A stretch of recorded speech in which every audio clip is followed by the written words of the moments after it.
High people. So இந்த வீடியோவில் நம்ம பார்க்க போகிறது போர்ட்டர்ஸ் 5 ஃபோர்ஸ் மாடல் அப்படின்னு சொல்லிட்டு ஒரு தேரி இருக்கு. ஓகே, அந்த தேரி பற்றி தான் இதில் டீட்டெயிலாக டிஸ்கஸ் பண்ண போகிறோம்.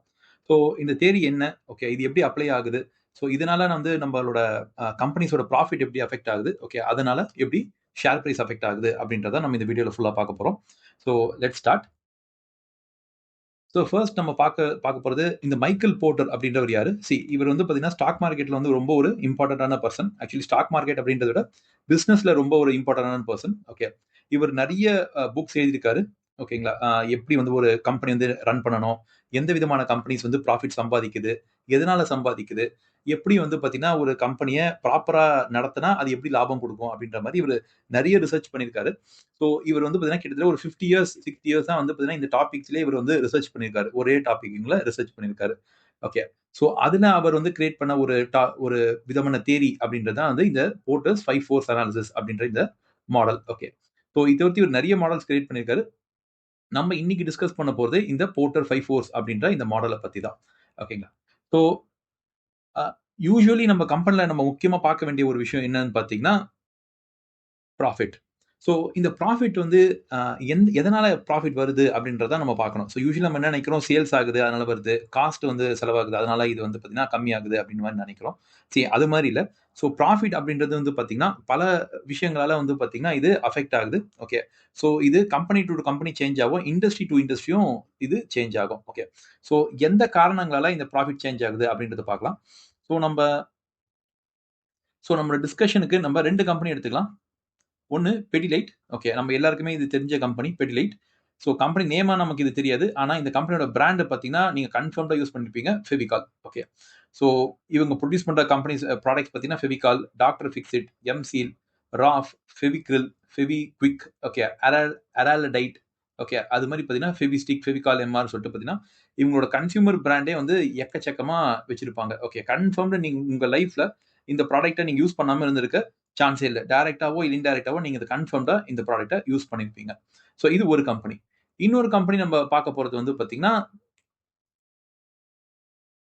இண்டிகோ. ஓகே, ஸோ இண்டிகோல நம்ம ஒரு சில பேர் யூஸ் பண்ணிருக்கலாம். ஓகே, பண்ணாம கூட இருந்திருக்கலாம். இல்ல ஃபியூச்சர்ல நம்ம பண்றது கூட நிறைய சான்சஸ் இருக்கு. ஸோ இண்டிகோ ஒரு ஏர்லைன் கம்பெனி. ஓகே, ஸோ இந்த ஏர்லைன் கம்பெனியோட ப்ராஃபிட்டபிலிட்டி என்ன? ஓகே, எதனால அது அஃபெக்ட் ஆச்சு அப்படின்றத நம்ம இத பார்க்கலாம். ஓகே, ஸோ 2 கம்பெனி எடுத்துக்கலாம். ஒன்னு பெட்லைட், இன்னொன்னு இண்டிகோ. ஓகே, 2 கம்பெனி எடுத்துக்கலாம். ஸோ ஃபர்ஸ்ட் நம்ம பார்க்க போறது ப்ராஃபிட் அப்படின்னால என்ன பண்ணலாம், பெடிலைட்டோட ப்ராஃபிட்டபிலிட்டிய பார்க்கலாம். ஸோ டைரக்டா நம்ம கம்பெனிய பத்தி வேற எந்த விதமான அனாலிசிஸும் பண்ண போறதில்ல. அவங்களோட ப்ராஃபிட்ட மட்டும் தான் பார்க்க போறோம். ஸோ அவங்க ப்ராஃபிட் பார்த்தீங்கன்னா மார்ச் 2025, ஓகே, லேட்டஸ்ட் இயர்ல பார்த்தீங்கன்னா சேல்ஸ் வந்து ஒரு 13,000 crore அண்ட் ப்ராஃபிட் வந்து பார்த்தீங்கன்னா ஒரு 2,100 crore, அப்ராக்ஸிமேட்லி ஒரு 2,100 crore. ஸோ இது எவ்வளோ பெர்சன்டேஜ்ல வரும் அப்படின்னு ஃபர்ஸ்ட் செக் பண்ணிடலாம். ஓகே, ஸோ இவங்களோட ப்ராஃபிட்டபிலிட்டி பார்த்தீங்கன்னா ஒரு 2,100 crore எடுத்துக்கோங்க. டிவைட் பை 13,140 இன்டூ 100 போட்டுக்கலாம். போட்டா ஒரு 16%. ஓகே, ஸோ இவங்களோட ப்ராஃபிட் 16%, நெட் ப்ராஃபிட் எல்லா செலவும் போக இவங்களுக்கு 16% வந்து ப்ராஃபிட் நிக்குது. 16% அப்படின்றது ஒரு டீசென்டான ப்ராஃபிட் தான். Okay, it's neither like too high or too low. Okay, so இந்த ப்ராஃபிட் இவங்க கன்சிஸ்டண்டா மெயின்டைன் பண்ணிருக்காங்களா அப்படின்னு செக் பண்ணலாம். ஓகேங்களா, கன்சிஸ்டண்டா மெயின்டைன் பண்றாங்கன்னு. ஸோ எதனா ஒரு ஒரு பர்டிகுலர் வருஷம் எடுத்துக்கலாம்லே. ஓகேங்களா, இந்த வருஷமே எடுத்துக்கலாம். ஸோ 2014 பார்க்கலாம் எவ்வளவு ப்ராஃபிட் சம்பாதிச்சிருக்காங்கன்னு. ஓகே, ஸோ 450 டிவைடட் பை 4,283 சம்பாதிச்சிருக்காங்க. 10%. ஓகே, ஸோ இதுல என்ன நமக்கு தெரியுதுன்னா இங்க அவங்க 10% தான் ப்ராஃபிட்டபிலிட்டி சம்பாதிச்சிருக்காங்க. ஆனா அது வந்து பாத்தீங்கன்னா ஓவர் பீரியட் ஆஃப் இயர்ஸ் வந்து 16 ஆக்கியிருக்காங்க. ஓகே, எப்படி அது மாதிரி ஆகியிருக்கு அப்படின்னா அவங்க சேல் பண்ற ப்ராடக்ட்டோட விலைய வந்து ஏத்திருக்காங்க. ஓகே, ஒண்ணு விலை ஏத்திருக்காங்க. விலைய வந்து எப்படி ஏத்திருக்காங்கன்னா அவங்க செலவு ஏறுறதை விட அவங்களோட செல்லிங் பிரைஸ் வந்து அவங்க ஏத்தினே இருக்காங்க. ஸோ அவங்க மார்ஜின் வந்து பாத்தீங்கன்னா எக்ஸ்பேண்ட் ஆயிருக்கு. ஸோ முதல்ல வந்து 10% சேல்ஸ் ஆனது. அதுக்கப்புறம் மார்ஜின் எக்ஸ்பேண்ட் பண்ணி, ஓகே, ஸோ பிரைஸ வந்து அதிகமா ஏத்தி அவங்க வந்து பாத்தீங்கன்னா அவங்க 16% ஆக்கியிருக்காங்க. ஆக்சுவலி இது ரொம்ப நல்ல விஷயம். 1. 2, இவங்களோட சேல்ஸ் பாருங்க. 4,200, 5,000, 5,600, 6,000, 7,000ன்னு கன்சிஸ்டன்ட்டா இது வந்து பாத்தீங்கன்னா ஏறினே தான் இருக்கு. ஓகே, கன்சிஸ்டன்ட்டா ஏறினு இருக்குது. எங்கேயுமே வந்து பாத்தீங்கன்னா ஒரு மேஜரா ஃபால் அப்படின்றது இல்ல. ஓகே, நெட் ப்ராஃபிட்டும் பார்க்கலாம். 450, 500, 800, 860, 960, 920. இங்க மட்டும் ஒரு டிப் இருக்கு. அது கோவிடா? ஓகே, கோவிட்க்கு முன் இயர் தான். ஸோ கோவிட்ல 1100, 1100. ஓகே, ஸோ இது கோவிட் இயரா இருக்குது. ஓகே, இது ரெண்டும் கோவிட் இயர். ஓகே 1200, 1289, 1700, 2000. ஓகேங்களா? ஸோ இவங்களோட ப்ராஃபிட்டபிலிட்டியும் பார்த்தீங்கன்னா வந்து ஏறி இருக்கு. ஏதோ ஒரு 1 இயர்ல தான் வந்து பார்த்தீங்கன்னா இது கம்மியா இருக்கு. மத்தபடி பார்த்தீங்கன்னா இவங்களுக்கு கான்ஸ்டன்ட்டா இவங்களோட ப்ராஃபிட் வந்து ஏறினே தான் இருக்கு. ஓகேங்களா?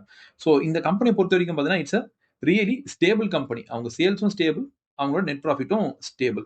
ஓகே 2மே ஸ்டேபிளா இருக்கு. நெட் ப்ராஃபிட்டும் இன்கிரீஸ் ஆயிருக்கு. ஸோ இந்த கம்பெனி வந்து பார்த்தீங்கன்னா, நெட் ப்ராஃபிட் இன்கிரீஸும் ஆகுது. அதுவும் ஸ்டேபிளாவும் இருக்கு. ஸோ நம்ப இன்னொரு கம்பெனிய பார்க்கலாம். Okay. Airline company IndiGo. So இண்டிகோவோட ப்ராஃபிட்ட பார்த்துடலாம். ஸோ இண்டிகோட ப்ராஃபிட் அவங்களோட சேல்ஸ் பார்க்கலாம் ஃபர்ஸ்ட்டு. 11,000 crore இருக்கு. ஸோ 11ல இருந்து 13, 16, 18, 23, 28, 35. ஸோ இது டிப் ஆகுது. இது வந்து கோவிட் இயர். அதனால அத விட்டுருங்க. இதுவும் கோவிட் அஃபெக்ட் ஆயிருக்கும். ஓகே. இந்த 2 இயர விட்டுட்டீங்கனாலும், எனக்கு தெரிஞ்சு சேல்ஸ் வந்து பார்த்தீங்கன்னா, அ ஸ்டேபிளா ஏறியிருக்கு. நல்லாவே ஏறியிருக்கு. ஆனா, அத விட முக்கியமானது ப்ராஃபிட். ஸோ ப்ராஃபிட்ல தான் இங்க பிரச்சனையே. ப்ராஃபிட் பார்த்தீங்கன்னா, ஹையர். ஓகே. இன்னும் ஹையரா போயிருக்கு. லோவர் டவுன் ஆயிருக்கு. திருப்பி ஹையர் ஆகுது. மேசிவா டவுன் ஆயிடுச்சு. ஓகே. இன்னும் மேசிவா டவுன் ஆயிடுச்சு. இது கோவிட் ஆ இது கோவிட் இயர்ன்னு சொல்ல முடியாது. கோவிட்க்கு ஸ்டார்ட் ஆன இயர். ஓகேங்களா? ஸோ அப்பத்துலருந்து பார்த்தீங்கன்னா, இது டவுன் ஆயிருக்கு. ஸோ இந்த 2 இயர் நம்ம எடுக்க வேணாம். ஏன்னா வந்து மேசிவா சேல்ஸ் வந்து டவுன் ஆகியிருக்கும். ஓகே. ஸோ ப்ராஃபிட்டபிள் எடுக்க வேணாம். பட் கோவிட்க்கு முன் இயர் கூட எடுத்தீங்கன்னா கூட அங்க லாஸ் இருக்கு. பார்த்தீங்களா? இங்கேயும் லாஸ் இருக்கு. கோவிட்க்கு அப்புறமும் வந்து 2 இயர்ஸ்க்கு அப்புறமும் பார்த்தீங்கன்னா, லாஸ் இருக்கு. அதுக்கப்புறம் மேஜரா ப்ராஃபிட் காமிக்கிறாங்க. இந்த கம்பெனியோட ப்ர பிரச்சனை என்னன்னு பாருங்க. ஓகே. ஒரு சில வருஷங்கள் நல்லாவும் இது ப்ராஃபிட் ஏறுது. ஒரு சில வருஷங்கள் இது அது கீழயும் போகுது. திரும்பவும் பார்த்தீங்கன்னா, கீழ இருக்கு. திடீர்னு பார்த்தீங்கன்னா, மேல போகுது. ஸோ இவங்க ப்ராஃபிட் வந்து பார்த்தீங்கன்னா, ஒரு வாலடைலா இருக்கு. ஓகேங்களா? அப்ஸ் அண்ட் டவுன்ஸ் இதுல நெறைய இருக்கு இந்த கம்பெனில. ஓகேங்களா? ஸோ இவங்களோட ப்ராஃபிட்டபிலிட்டி செக் பண்ணலாம். ஓகே. இந்த வருஷம் வந்து பார்த்தீங்கன்னா, நம்ம இதுதான் வந்து அ இவங்களுக்கு பெட்லைட்டுக்கு செக் பண்ணோம். ஸோ இதையே வந்து பார்த்தீங்கன்னா, அ இண்டிகோக்கும் செக் பண்ணலாம். எவ்வளோ ப்ராஃபிட்டபிலிட்டி இருக்கு அப்படின்னு வேணா பார்க்கலாம். ஓகே. ஸோ 6,700 எடுத்துக்கலாமே. 6,700 டிவைடட் பை 8,100 ஓகே. ரஃப்பா எடுத்துக்கலாம். ஸோ இவங்க ப்ராஃபிட்டபிலிட்டி பார்த்தீங்கன்னா, வெறும் 8% தான். வெறும் 8%. பெடிலேட்டட கம்பேர் பண்ணும்போது இது பாதி தான். பெடிலேட் வந்து 16 ஓகே. இது 8 ஓகே. இது கூட ஓகே. சரி 2014ல எப்படி இருக்குன்னு பார்க்கலாமே. ஓகே. அந்த இயரும் நம்ம பார்க்கலாம். ஏன்னா பெடிலேட்டுக்கு அத செக் பண்ணோம். ஸோ இவங்க வந்து பார்த்தீங்கன்னா 474 crore divided by okay 11,100 crore into 100 4% okay. அதாவது இங்க 4% தான் லாபம் சம்பாதிச்சிருக்காங்க. நீங்க அடுத்த வருஷம் எடுத்து பார்த்தீங்கன்னா கூட ஒரு 9% இருக்கு. ஓகே. கிட்டத்தட்ட இது வந்து பார்த்தீங்கன்னா, நம்ம பெட்லைட்ட கம்பேர் பண்ண முடியாது. 4 பெட்லைட்டுக்கு இதே இயர் வந்து பார்த்தீங்கன்னா, 10 இருந்தது. ஓகே. இங்க வந்து பார்த்தீங்கன்னா, இவங்களுக்கு 10 இருக்கு. பெட்லைட்டுக்கும் மோஸ்ட்லி அப்படிதான் இருந்திருக்கும். இங்க ஒரு 9 என்னவோ இருக்கு. ஆனா இங்க வாலடைலா மூவ் ஆயினே இருக்கு பாருங்க. ஓகே. இங்க பார்த்தீங்கன்னா 10 விட அதிகமா இருக்கு. இங்க 15 இருக்கு. இங்க இங்க கம்பேர் பண்ணீங்கன்னா, 10 கூட வராது. 8% தான் வரும். ஓகே. இங்க 10% தான் வருது. ஸோ உங்களுக்கு கிளீனா தெரியுதுங்களா? இது 4, 10, 8, 9, 10ன்னு பார்த்தீங்கன்னா, இந்த பெர்சன்டேஜ் ஓகே மூவ் ஆயினே இருக்குது. ஓகே வாலடைலா இருக்கு. இது ஒரு சில வருஷங்கள்ல ரொம்பவும் மோசமாவும் போகுது. ஓகே. ஸோ நம்பர் 1 இவங்களுக்கு ப்ராஃபிட் வந்து இன்கிரீஸ் ஆகுது. ஆனா ப்ராஃபிட் வந்து ரொம்ப ஃப்ளக்சுவேட் ஆகுது.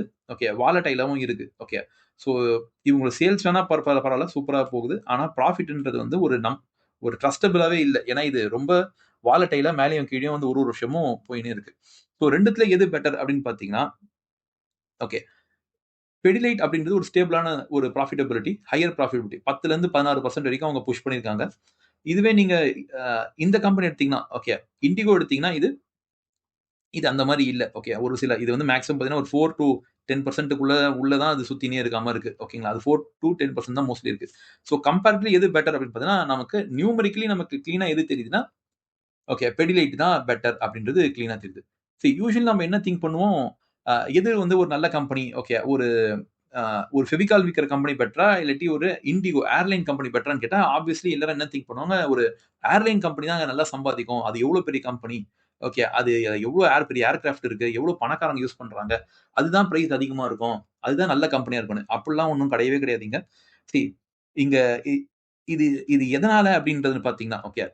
பிடிலைட்டால ஒரு சாதாரண ஒரு ஃபெவிகால் விக்கிற ஒரு கம்பெனி பார்த்தீங்கன்னா, நல்ல ஒரு ப்ராஃபிட் ஸ்டேபிளா சம்பாதிக்கிறான்.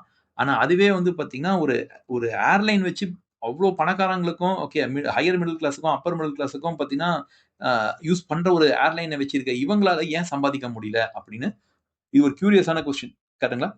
இந்த கியூரியஸான கொஸ்டினுக்கு ஆன்ஸர் தான் போர்ட்டர் கண்டுபிடிக்க போனார். ஓகே. எதனால ப்ராஃபிட்டபிலிட்டி ஒரு கம்பெனிக்கு அதிகமாகவும் இன்னொரு கம்பெனி கம்மியாகவும் ஓகே இருக்குது அப்படின்னு சொல்லிட்டு ஒரு கண்டுபிடிக்க ட்ரை பண்ணாரு. இதுக்கே நமக்கு 10 நிமிஷம் ஆயிடுச்சு. ஓகே, ஸோ இந்த தேரியை பார்க்கலாம் எப்படின்னு சொல்லிட்டு. அவர் 5 விஷயம் சொல்றாரு. அதனால தான் பேர் 5 ஃபோர்ஸ். ஓகே, இந்த 5 ஃபோர்ஸ்ல ஃபர்ஸ்ட் ஃபோர்ஸ் வந்து பார்த்தீங்கன்னா த்ரெட் ஆஃப் நியூ என்ட்ரன்ட். புது கம்பெனிங்க அந்த இண்டஸ்ட்ரிக்குள்ள வர முடியுமா? ஓகே, புது கம்பெனிங்க அந்த இண்டஸ்ட்ரினா அந்த ஏர்லைன் இண்டஸ்ட்ரியோ இல்லகட்டி வந்து பார்த்தீங்கன்னா இந்த அதசிவ் அப்படின்னு சொல்லுவாங்க. ஃபெவிகால் வந்து ஒரு அதசிவ். ஓகே, ஒரு ஒரு பச அப்படின்றது தானே இருக்கு. ஓகே, ஸோ அந்த அதசிவ் மார்க்கெட்டுக்குள்ள வர முடியுமா அப்படின்றதான். புது கம்பெனியும் வர முடியுமா? நம்பர் 1. ஈஸியா வர முடிஞ்சதுன்னா அந்த இருக்கிற கம்பெனியால ப்ராஃபிட் சம்பாதிக்க முடியாது. ஓகேங்களா? Number 1. Number 2, bargaining power of supplier. நம்ம வந்து பார்த்தீங்கன்னா, சப்ளையர் கிட்ட இருந்து எதனா ஒரு பொருள் வாங்குவோம். ஃபார் எக்ஸாம்பிள் பெட்லைட் வந்து பார்த்தீங்கன்னா, எதனா கெமிக்கல்ஸ் வாங்குவாங்க. ஓகே. இல்ல நீங்க இண்டிகோ மாரி கம்பெனிங்க வந்து பார்த்தீங்கன்னா, எதனா ஒரு ஒரு ஃபியூல் வாங்கணும் அவங்க. ஓகே. இல்ல அ ஏரோப்ளேனே வாங்கணும் அவங்க. கரெக்ட்டுங்களா? அப்போ அது வந்து பார்த்தீங்கன்னா, bargaining power of supplier. So அவங்க வந்து பார்த்தீங்கன்னா, எதனா பிரஷர் போடுவாங்களா கம்பெனி மேல அப்படின்றது பார்கெனிங் பவர் ஆஃப் சப்ளையர். 3 வந்து bargaining power of buyer. Buyer வந்து பார்த்தீங்கன்னா, விலைய பார்கெயின் பண்ண முடியுமா? ஓகே. ஸோ 4த் த்ரெட் ஆஃப் சப்ஸ்டியூட்ஸ். ஸோ இந்த ப்ராடக்ட்டுக்கு வேற எதனா ஒரு ப்ராடக்ட்டோ இல்ல சர்விஸோ சப்ஸ்டியூட் இருக்கா? ஓகே அப்படின்றது. And last industry rivalry. இந்த இண்டஸ்ட்ரிக்குள்ள இருக்கிற கம்பெனிஸ் எந்த அளவுக்கு வந்து பார்த்தீங்கன்னா, ஒருத்தருக்கு ஒருத்தர் சண்டை போட்டுக்கிறாங்க அப்படின்றது தான் இண்டஸ்ட்ரி ரைவல்ரி. ஓகே. ஸோ இந்த 5 விஷயமும் ஒரு கம்பெனிக்கு சாதகமா இருக்கு அப்படின்னா, அவங்க ஹை ப்ராஃபிட் சம்பாதிப்பாங்க. இந்த 5 விஷயமும் பார்த்தீங்கன்னா, அந்த கம்பெனிக்கு நெகட்டிவா இல்ல ஆப்போசிட்டா இருக்கு அப்படின்னா, அந்த கம்பெனி பெருசா சம்பாதிக்க முடியாது. ஓகேங்களா? ஸோ இத் அ ஒரு கம்பெனி ஹையா சம்பாதிக்குது ப்ராஃபிட் அப்படின்னாலே, இது எல்லாமே அவங்களுக்கு சாதகமா இருக்குன்னு தான் meaning. Okay. So let's apply this to இந்த கம்பெனிங்களுக்கு அப்ளை பண்ணி பார்க்கலாம். ஸோ உங்களுக்கு இந்த வீடியோ புடிச்சிருந்தா லைக் பண்ணுங்க. உங்க ஃபிரெண்ட்ஸோட இந்த வீடியோவ ஷேர் பண்ணுங்க. அண்ட் மறக்காம சப்ஸ்கிரைப் பண்ணுங்க. ஸோ உங்களுக்கு எதனா டாபிக்ஸ்ல நாங்க வீடியோ ரெடி பண்ணணும்னு நெனச்சீங்கன்னா, அத கமெண்ட் செக்ஷன்ல போடுங்க. நாங்க கிரியேட் பண்றோம். So thank you guys. Next வீடியோல மீட் பண்ணலாம்.